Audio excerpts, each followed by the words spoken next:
Of Brenda's life, let us sanctify our gathering by listening to this poignant instrumental selected by her family, a tango for a sad mood.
Well, welcome to the celebration of life and love for Brenda K. Kramer. My name is Debbie Way. I'm a life celebrant who, along with funeral director Mike Williams and the entire Wyuka staff, feel privileged to play a role in helping her family honor this remarkable woman's life. Her family is extremely grateful for the outpouring of love and affection for their sweet mother, grandmother, sister, and aunt. So, on their behalf, I'd like to extend a warm thank you to each and every one of you for the gift of your presence here this afternoon. I can assure you it means more to them than words could ever express. There are no words to describe the mixture of feelings that surrounds each person here today, especially her family. Sadness because this charismatic, dynamic, selfless, kind, loving, strong, and compassionate woman is no longer here to share your lives with. And yet, grateful that her bright light was a part of your lives for 65 years to guide you, teach you, and love you. We are here to stand with Brenda's family to bear witness to their loss. Her passing leaves a hole in their lives that feels especially large and daunting. And please remember that the journey of grief is long. It does not begin here and end here today. I ask you that no one should really walk it alone. So I ask you to please commit yourself to being present for Brenda's family, especially her daughters, Julie and Nikki, and grandchildren, Camden, Olivia, and Kaylee, in the coming days, weeks, and months, as they find ways to live without their cherished mother and grandmother.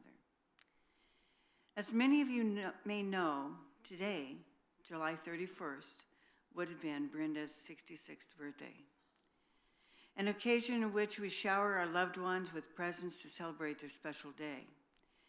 But today, in recognition of her first heavenly birthday, we'll turn the tables as we remember a few, the countless ways Brenda's life was a gift to others. In addition to my sharing a few stories as told to me by her family, as well as their own personal tributes, there will be an opportunity for anyone here to tell tell us about a special time spent with Brenda, or something you admired about her, and how knowing her was a gift in your life. Without a doubt, Brenda's greatest gifts were her compassion and empathy for others. In the words of her sister Teresa, Brenda had a radar for compassion. She exuded all the qualities of what it means to be empathetic. Seeing with the eyes of another, listening with the ears of another, and feeling with the heart of another. Qualities that are beautifully reflected in the story told to me by her daughter, Julie. With her $5 allowance in her pocket, she went with her mother to do the weekly grocery shopping at Super Saver. As they left the store, Julie noticed a homeless man with a sign asking for help. She asked her mother if she could give him her allowance that she had just received for the week. With her mother's permission, she approached the man and gave him her money. She then told her mother, "I think he's hungry." Without hesitation, Brenda suggested they go home and clean out their cupboards. To their astonishment, they had stuffed 6 bags full of food that would be easy for the man to eat without any kind of preparation. On that day, Brenda showed her daughter there is nobility in compassion, a beauty in empathy, a grace in being kind. This is just a sample of the everlasting gifts her life bestowed upon her family and the lives of others, and many of those right here in this room. Brenda was born on July 31st, 1957 in Hastings, Nebraska, to Norbert and Ruth M. Fuller Forsman. She was a little sister to 3 bossy big sisters. That's Teresa's description, not mine. After graduating from St. Cecilia High School in 1975, she moved to Lincoln to attend the University of Nebraska. To support herself while attending school, she was a waitress at the Village Inn located at 34th and O Streets. She caught the eye of one of the chefs, Michael Kramer. The two began dating, and 3 years later, in 1978, they were married here in Lincoln. After marrying Mike, she dropped out of college to work as a secretary at Security Mutual. Later, she pursued a position with the law firm Woods and Aiken. While working at the firm, she became a paralegal. She would eventually accept a position with the Lancaster County Attorney's Office, where in addition to being a paralegal, she became an invaluable asset as an advocate for domestic violence survivors. Her career as a paralegal would span more than 30 years. While Brenda loved her work, it didn't come close to the joy she experienced as a mother. When her little girls, Julie was born, followed by Nikki, they became the center of her universe. She was always there for her girls. She became the leader of both their Brownie and Girl Scout troops. Sharing her dynamic energy, life skills, and values at a defining time in the lives of her daughters and their friends. When Julie and Nikki became interested in playing volleyball, Brenda signed on to become their team's coach. Although she didn't know much about the game or how to play it, she brought something far more important to the team: her ability to inspire and motivate them to play their utmost best, as well as how to handle defeat with style and grace. She was their coach, cheerleader, and biggest fan. When Julie and Nikki were growing up, their parents always made sure there was money for a summer vacation. Each year, they excitedly loaded their suitcases into the car to hit the road on their grand adventure.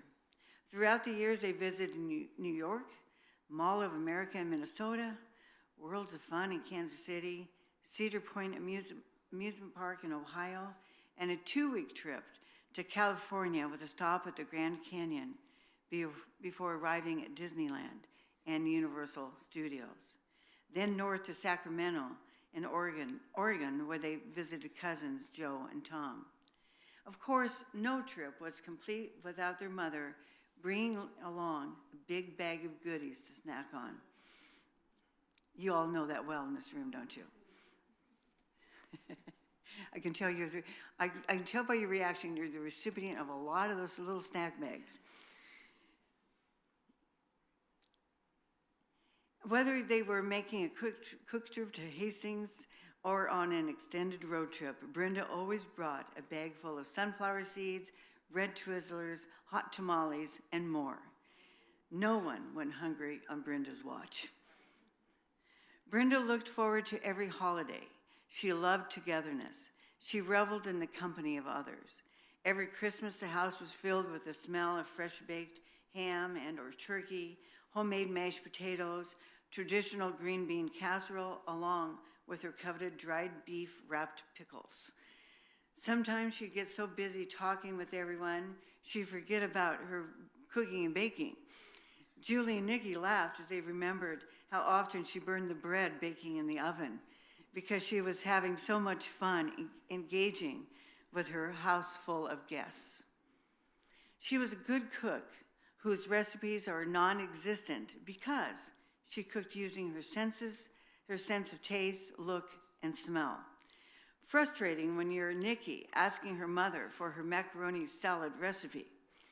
Instead of a precise ingredient list and directions on how to make it, Brenda talked in terms of a dash of this, a tablespoon or two of that, maybe a little extra of this. Nikki gave up because there was no way she was going to be able to duplicate that recipe. Nothing gave Brenda more pleasure than packing little goodie bags to give to family and friends. She especially enjoyed giving her girls and grandchildren gift bags stuffed with treats and trinkets of all kinds, pencils, notepads, party favors, and more. Her sister Judy named the little gift bags the Brenda Special. There were always lots of big gifts as well. Nikki remembers how her mother would fill the back of her dad's Ford Ranger with presents. She also devised a scavenger hunt for gifts. For your big Christmas gift, Brenda gave a card with a unique poem written on it directing you to your next location and clue. It was Brenda's brand of a creative gift. Brenda loved giving gifts so much that she would have made up holidays if she had to, and I think sometimes she did. It was a visual expression of her love and affection for everyone that she knew and loved.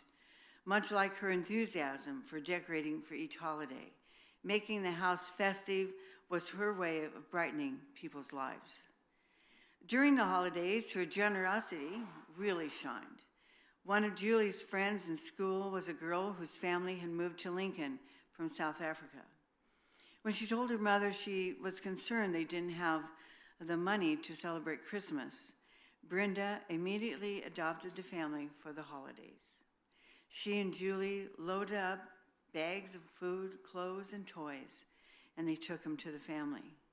An immense display of not only generosity, but the gift of human kindness. Brenda had a gift for writing poetry and fun little rap songs for the answering machine. I'm told they were all in on this. But these are the answering machines for those too young to remember in this room. Those were the things that we had before cell phones, for those landline phones, that when you called someone, they would answer, the answering machine would answer. Well, the Kramers had lots of fun writing and recording their messages for their callers. Everyone had a part in their one-of-a-kind rap-style messages, such as, and there's no way I'm going to be able to do it anywhere close to the way you did it. You've reached the Kramer residence. We're away from the phone. If you leave your name and number, we'll call you when we're home. See ya, wouldn't want to be ya. And they were always different. That was just one example. In addition to her flair for writing, Brenda also had her unique expressions. When her big sister would get worked up about something, Brenda would calmly utter the words, settle down, settle down. And Julie remembers how she would tell her little granddaughter when she was taking a bath, make sure you get your tutti frutti clean. Only a grandma can say that to her granddaughter. Her sister Teresa described Brenda as having a firecracker energy. She was a party waiting for people to show up. She will be remembered for her awesome Husker football parties with enough food for a small army, her enthusiasm for the Food Network and HGTV, and her passion for card games like canasta, rummy, pitch, and go fish with her granddaughter Kaylee. Whenever Brenda and Teresa played canasta or rummy, Brenda insisted that the scores be meticulously recorded in Teresa's little book, and she showed me the little book. She still has it, the little book, so she had proof of her winning hands. Cards may have been the gateway to her love of the slots. She liked the occasional trips to Las Vegas with Mike and the girls. Julie and Nikki liked it too because they looked forward to playing in the kids' arcade. And the trips to Ameristar were always a good time, especially on Brenda's birthday. She believed she would be super lucky on her birthday, and she usually was. Even as Brenda faced physical challenges during her later years, she never complained.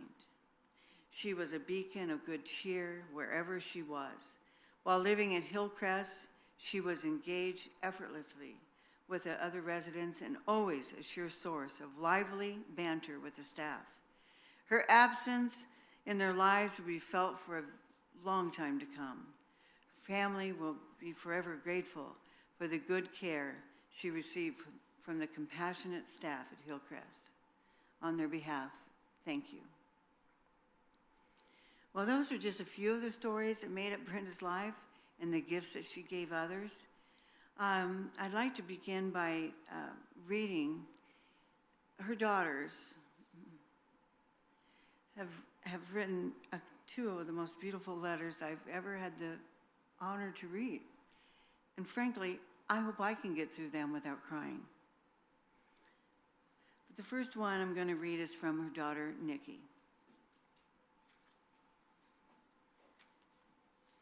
She says, "Mom, it's been a week and I'm still at complete loss for words, and I still have uncontrollable tears. I feel like this is all still a bad dream that I can't wake up from. But today is about you and celebrating your amazing life and the amazing human being you were. There are so many things you were. The first word that comes to mind is loved. You were loved by so many, and you knew how to always brighten everyone's day, make them smile, and make them feel loved. Even the short amount of time you were at Hillcrest, everyone loved you, including the staff and the other residents. You always treated everyone with kindness and respect, and you were always willing to do anything and everything for others. You were also a mother to all of our friends, no matter who they were or where they came from. Whether people knew you for a few minutes or if they were lucky to spend more than a few minutes in your presence, they were forever changed. You were selfless. No matter what you were battling through or overcoming throughout your life, everyone else came first. You were always doing so much for others and putting others' needs above your own. And if it came down to it, and you would have given the shirt off your back, and you just may have a few times. You were present. You were there for every single sporting event, school project, school play, or concert. All of my military and deployments, my college graduation, and the list goes on and on. You were always there through every single good and bad time in my life. Thank you for always being there and being present. You were a warrior. No matter what life threw you, you fought through and persevered and never let anything get in your way. You not only fought through and overcame so much throughout your life, but you embraced each and every day with optimism, and your outlook on life was truly inspiring. You never complained, even when things got difficult, and I admire you for that. You were the absolute best mother and grandmother a girl could ask for. I am so thankful for a mother who loved and cared about her daughters as much as you did. And I'm so thankful for a mother who loved and cared about her granddaughters as much as you did. Kaylee was so blessed to have you in her life. She loved every single minute with you, drawing all of her little pictures for you, walks with you, date days with you, playing cards with you, laughing with you, and most importantly, your hugs. She always felt so loved, just as I did as your daughter, and I hope you felt the same.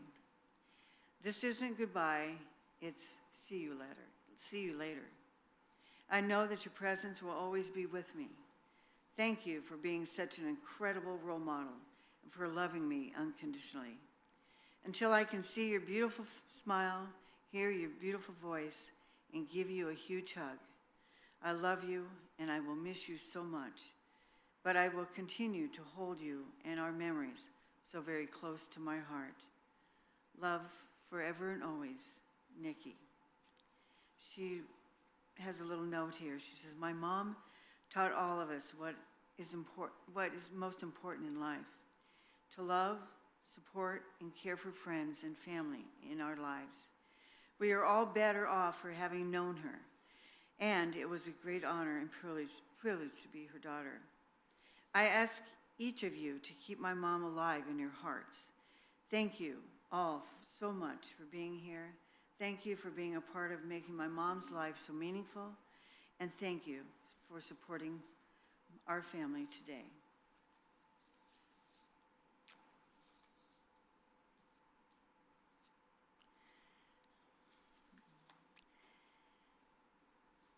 My dearest mother, this one is from Julie. My dearest mother, today is the day I write my celebration of life letter to you. I don't think any of us know how to begin this letter because nothing could ever prepare us for this day. I've sat down many times this week to write this letter to you, but the tears continue to flow and interfere as my heart is so broken and heavy, and I don't know my life without the physical you. There continues to be a flood of ongoing memories that pour in of your smiling face, your laugh, your voice, your hugs, your heroic strength, your humor, your charisma, your quirkiness, your unwavering support, your absolute love for everyone around you. There are just not enough words to share the overwhelming and unconditional love and impact you've brought to this world for all who were lucky enough to be graced by your presence. While I know we are all carrying this extremely heavy sadness of losing your physical presence, Mom, we also know that you have transitioned into our heavenly realm of angels, no longer suffering through some of the most extreme health challenges that anyone could experience. Never once did you complain, never once did you give up. You stayed so strong for all of us, sometimes too strong. Yes, we also call this stubborn at times. But that comes from you having been a warrior in this life since you were a child. I don't think many people know your life story, but for those of us who do, you came against so many odds and battles from a very young age and went through this life as a diamond, a treasure, a selfless, compassionate human being that went above and beyond for anyone you crossed paths with. For anyone that knew you, Mom, there is not one person that doesn't have a story to share about how you impacted them with love, support, graciousness, charisma, laughter, strength, and a can-do attitude. Your creative and brilliant mind was unsurpassed, so sharp, so witty, so full of color and life. This is you. Today, I chose to wear your favorite bright pink colors to celebrate you because this is how I remember you. So vibrant, so full of life to everyone. School projects and science fair projects that you stayed up with me in the late hours to help create masterpieces that I was so proud to take to school the next day. Goodie bags and scavenger hunts, birthday parties, slumber parties, I have endless, incredible memories of our celebrations. You loved to celebrate anything and everything. Anything that would gather loving groups of family and friends together. This brought you and our family such joy. You created traditions for our family and friends that would be passed down for generations to come. I am pretty sure there were holidays that you may have just made up just to have a reason to celebrate or make a goodie bag for someone because you love to give and to make others smile. These made so many hearts full, Mom. You gave to so many in need.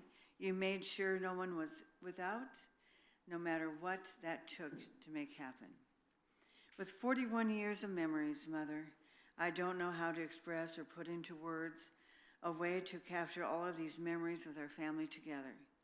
From all of our family gatherings, Nebraska football parties, sporting events that lasted all year round for so many years, Brownie and Girl Scout Troop 402, camping adventures, road trips, vacations, and theme parks every summer, shopping together, volunteer work, Sis and I riding the bus downtown to see you every week during our summer breaks to visit you at work, have lunch with you, and get our allowance to hit the Starship Theater for our $1.50 movie, or our allowance to hit Ben Franklin candy store, where we could find 100 pieces of candy for just $1. And the list is truly endless of what you and Dad made possible for us to have such an incredible childhood. We needed for nothing. We felt so much love and support from you and Dad, always and unconditional. You gave me freedom to be me, and you encouraged me to be me, to be a leader and not a follower. And you supported me as my mother in a way that has to be unsurpassed. Even if you did not agree with all my decisions, you were there to remind me you were my support, yes, sometimes, or many times, to toe the line. You used that phrase quite frequently in my high school years following horrible teenage decisions I made, and I did take notes, even if not immediately. And at the end of the day, you always made sure I felt your unconditional love, even if in trouble, sometimes with some added humor with some of your made-up song. You had so many. One Sis and I remember quite well was the Frito Bandito song that went, don't make me sing it. I am the Frito Bandito. I love Fritos corn chips. I love them, I do. I love Fritos corn chips. I'll get them from you. This was you, Mom. I could spend so many hours writing to you, sharing countless memories and endless words of the love, support, and the impact you've made on me, Sis, and all those in your life's paths. And I promise I will be doing so. Will be doing so as time progresses forward. However, Mom, today I want to share this final memory of something I have carried with me my entire life, and that is your take on the meaning of life. I remember as a teenager, around the age of 15 or so, I came home from school completely exhausted. I had an argument with my best friend at school that made me feel so bad. I had so much homework. I had started working a part-time job, was playing volleyball, and I was physically, mentally, and emotionally exhausted.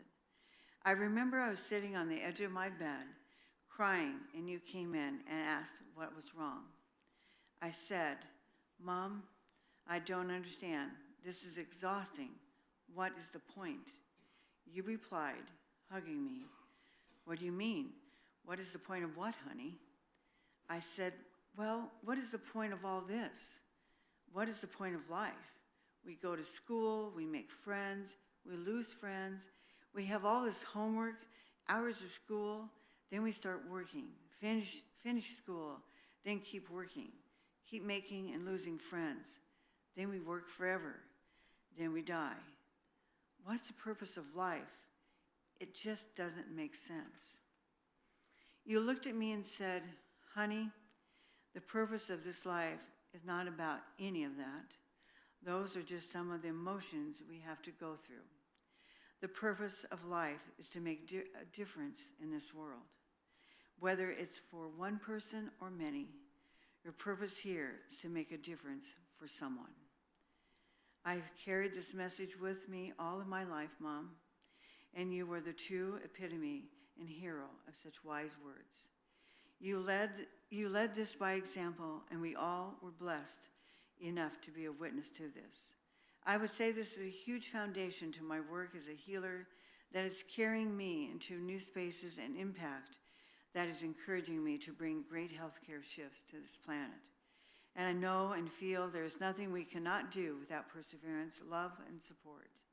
While I wish nothing more that I could have shown you and given you the experience of my ultimate vision in full fruition, I know that you are with me on this journey to see it through.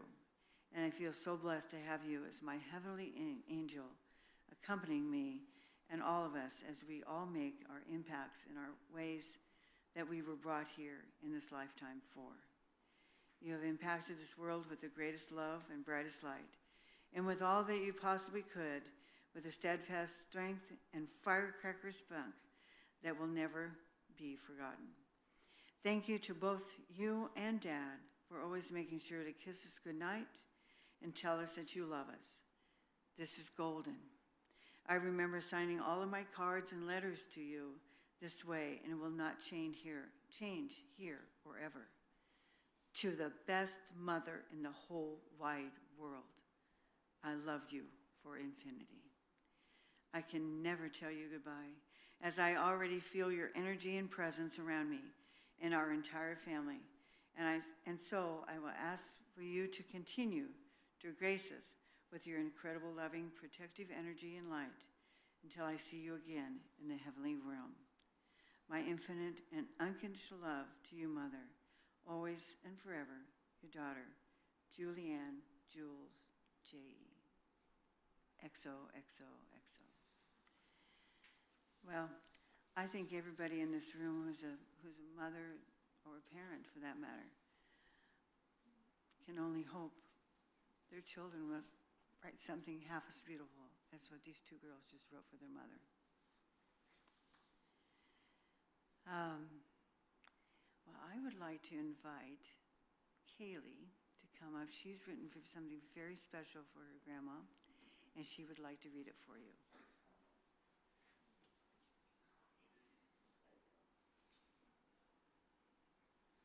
I remember when we would play Uno, and she would...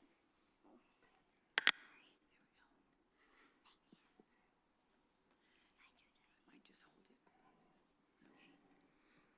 I remember when we would play Uno, and she would always make us laugh and smile. Her personality is so sweet and so kind. Speaking of which, whenever we would ask her what she wants for her birthday, she would say nothing. I already have what I need. Did I mention she gives the best hugs ever? She would always make me feel welcomed with her warming hugs. I'll always miss our Sundays, but she'll always be with us. Oh, sweetheart. Thank you so much. Again, any grandma in this room, that touches your heart. Thank you, Kaylee. And this one I'm going to read from Olivia, another granddaughter. She writes to Grandma, I'm not sure what to say. I have so many vivid memories of time that I spent with you when I was younger. I remember spending my first plane ride with you. I remember staying up late playing games in your house one time. And I remember waking you up and telling me to go to bed. I remember specific pieces of a motorcycle show that we went to see together. I especially remember in recent times from this past summer eating and playing games with you in the retirement home you were in. I can go on and on, as I remember a lot of distinct memories with you. It hurts knowing that I can't make more since you're gone. I know everyone's devastated and heartbroken about your sudden passing, and I hope that shows you how loved you are and how dearly you'll be missed. Even if it was out of my control, I'm sorry I wasn't there when it happened, and I'm sorry I can't be there now. My thoughts are scattered, so I'm not sure how much I can write before this starts getting messy. But above all else, I can only hope your last moments were peaceful. I'm going to miss you so, so much, and I'll always remember you. And I hope you're aware of the impact you had on so many people.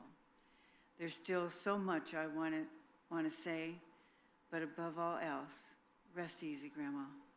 I love you so much, Olivia. And I know Camden also wrote a special letter to her grandmother, but she is keeping that private, and it will be placed with Brenda here at the cemetery, at the burial. I would now like to, again, I have 11 grandchildren. Everybody in this room, I mean, isn't that, when you think about what life is about, this is it. This is the whole thing. That's all there is. And it's on perfect display today. I'd like to invite, I don't know who would like to go first, Teresa or Rebecca? No? Teresa? Do? Okay. Her sister Teresa would like to share a few of her memories and thoughts.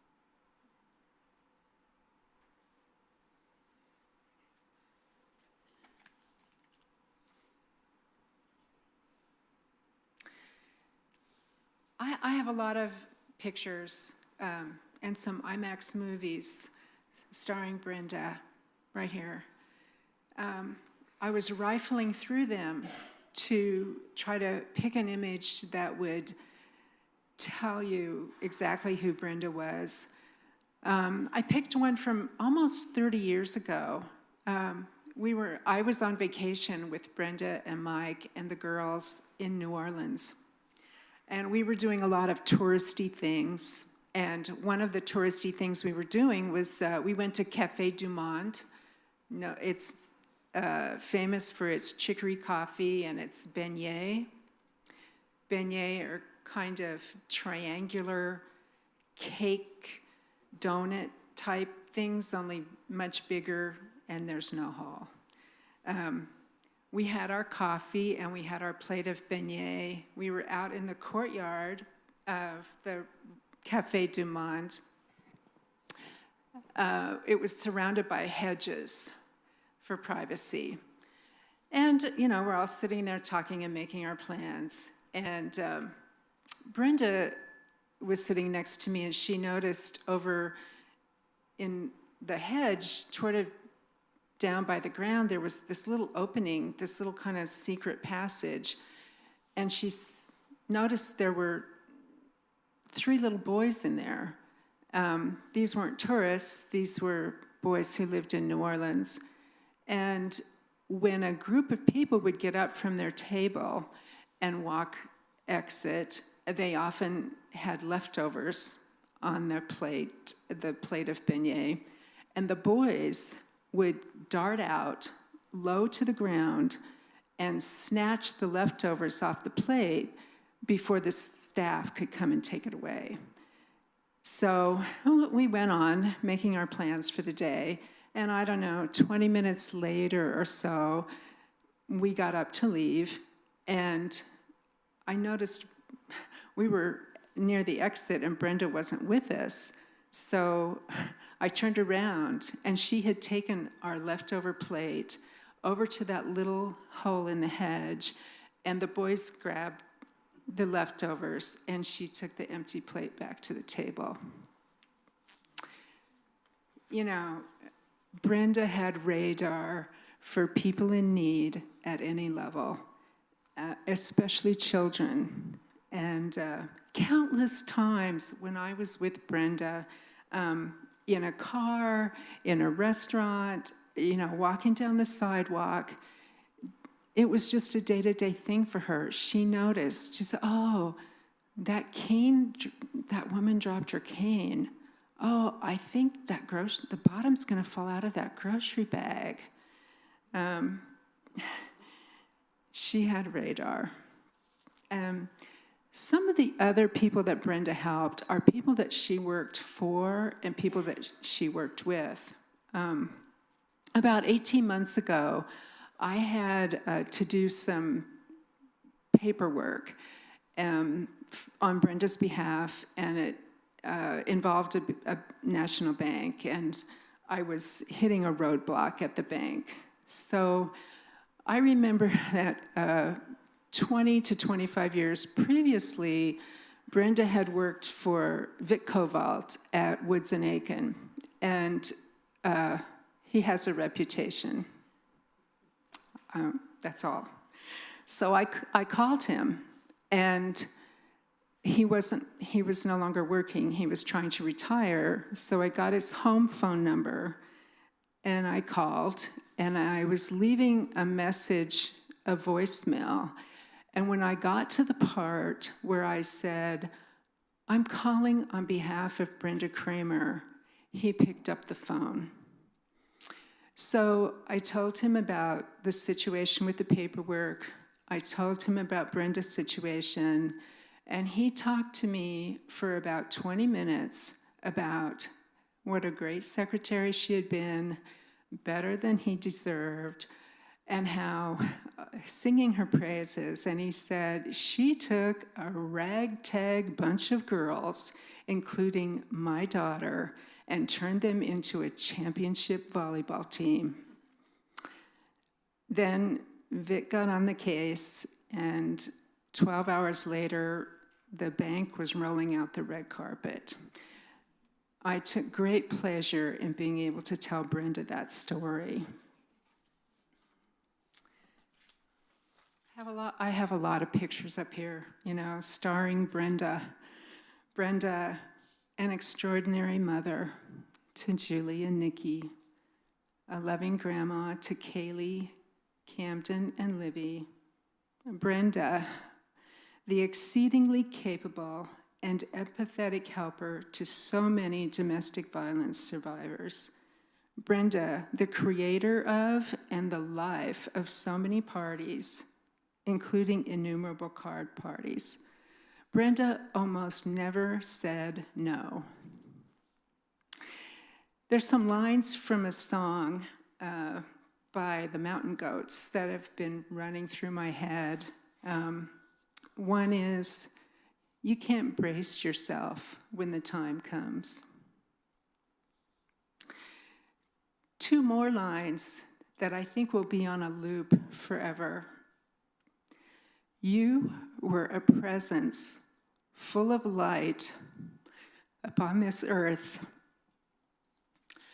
and I am a witness to your life and to its worth." Brenda was good. Brenda was good with a capital G. She'll always be in my heart and in my bone marrow.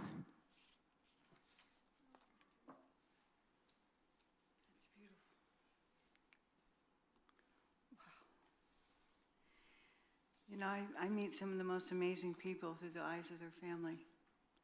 I think we can all say today, we've met maybe another side of Brenda we didn't know through the eyes of her family. Thank you so very much. I know you talked about the pictures in your mind's eye, but we do have some photographs that her family has specially selected as a tribute to her life. Did you? I'm sorry. Oh, Rebecca, I'm so sorry. She's just being passed over. I'm so very sorry. That's my role in family. Okay, I wasn't the oldest. I wasn't the youngest. Well, then Brenda was directing me. So, I am, in this moment, I feel humbled to share genetic material with all my sisters and my brother, and that we shared a mother.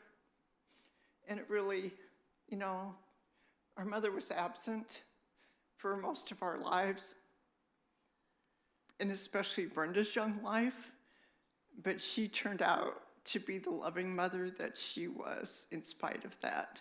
And I'm just very grateful to be related to her.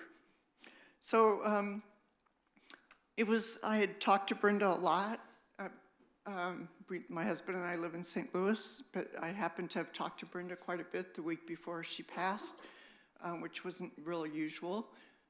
But when I had called, it was in such a good place and was really more engaging and conversive than I had heard her for several years. And so it came as a big shock to get the call on Sunday that she was gone. And I went to bed so sad and just so overwhelmed by kind of the harder years of Brenda's life and in these later times when she wasn't well and needed assistance. I woke up Monday morning, though, with this memory that I wanted to share today that goes way before there were gift bags and parties and scavenger hunts and kids and grandkids.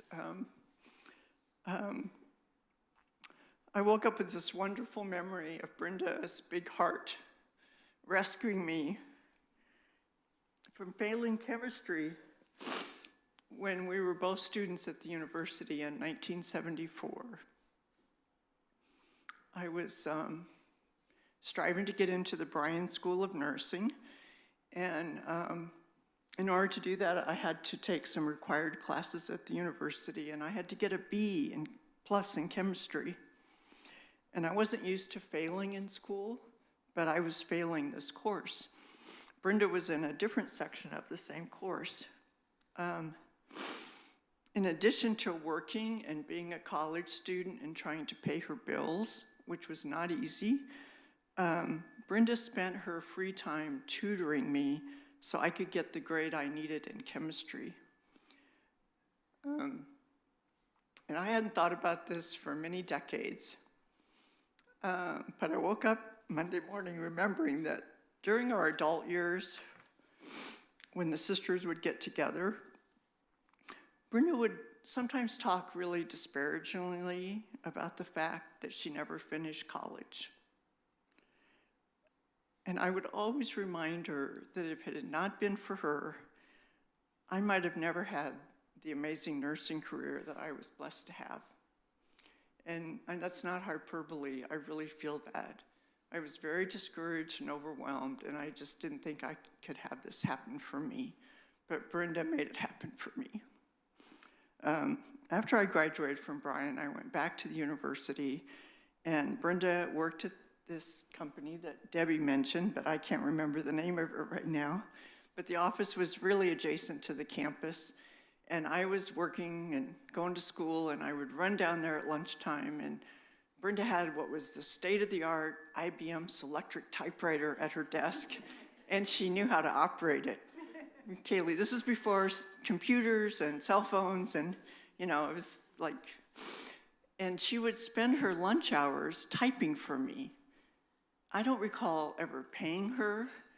I hope to God I thanked her many times over. But it's just one of the gifts that she just did for me. I mean, that's how big a heart she had decades ago. And I know the girls have talked about honoring Brenda's memory through Friendship Home. And I think I also have made a commitment this week in my own life to just really be conscientious about visiting people who live in our assisted living facilities and our skilled care homes that are now on every corner. And I appreciate her nurse, Carrie, being here from Hillcrest. And she just represents a really hard-working demographic in our population that is so underpaid. And there are so many forgotten people who need us. So I just think another way to keep spreading the love that Brenda generated in her lifetime is just to make sure we don't forget people in those places. Thank you so much for being here. Well, that would be a beautiful tribute to her life and visiting people who are maybe don't have family, they don't have anyone coming to see them. That would be a wonderful thing to do. Thank you. You know, one thing, is there anyone else who would like to say a few words or share a memory? Since we're live streaming it, I would need you to come up front. Yes, sir.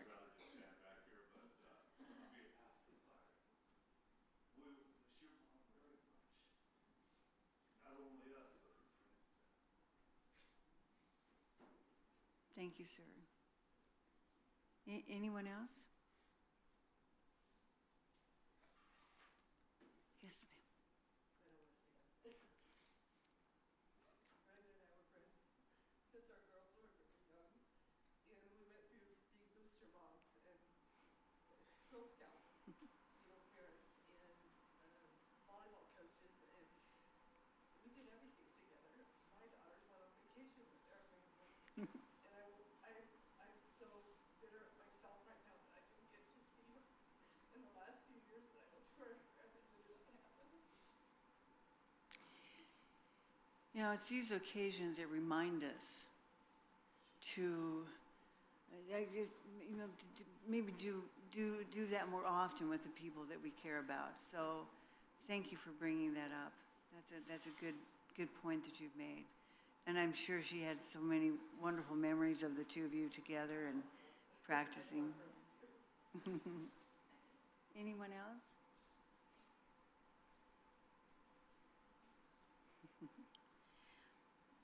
Well, Teresa mentioned those pictures in her mind's eye, but the family they've selected some photographs for a video tribute to her life. So please, let's take a few moments now and step into the moments of her life through these photographs.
Her family includes her daughter, Julie Kramer of Costa Rica, her daughter and son-in-law, Nikki and Jonathan Nuhr of Lincoln, sisters and brother-in-law, Teresa Forsman of Lincoln, Rebecca and Tim Janning of Manchester, Missouri, and Judy and Doug Spath of Sioux City, Iowa, as well as brother Scott Mason of Iowa, and grandchildren Camden Reddick, Olivia Reddick, and Kaylee Herrera.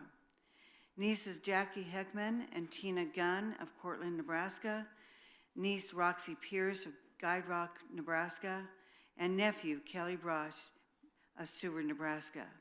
She's also survived by stepsisters Sandy Williams of Grand Island and stepbrothers Jerry Burrell of Lincoln and Stanley and Peggy Burrell of Broomfield, Colorado. Brenda was preceded in death by her parents, her stepmother Grethel Forsman, sister Carol Aden, and stepsisters Patty Williams and Shirley Wilson. I'd like, before I conclude the service, the family has asked me to please invite you to join them for a reception immediately following this service here at the Wyuka reception room. Enjoy some food and fellowship, some light refreshments. It's also an opportunity for you to share some of those stories with her family that you have of her as well.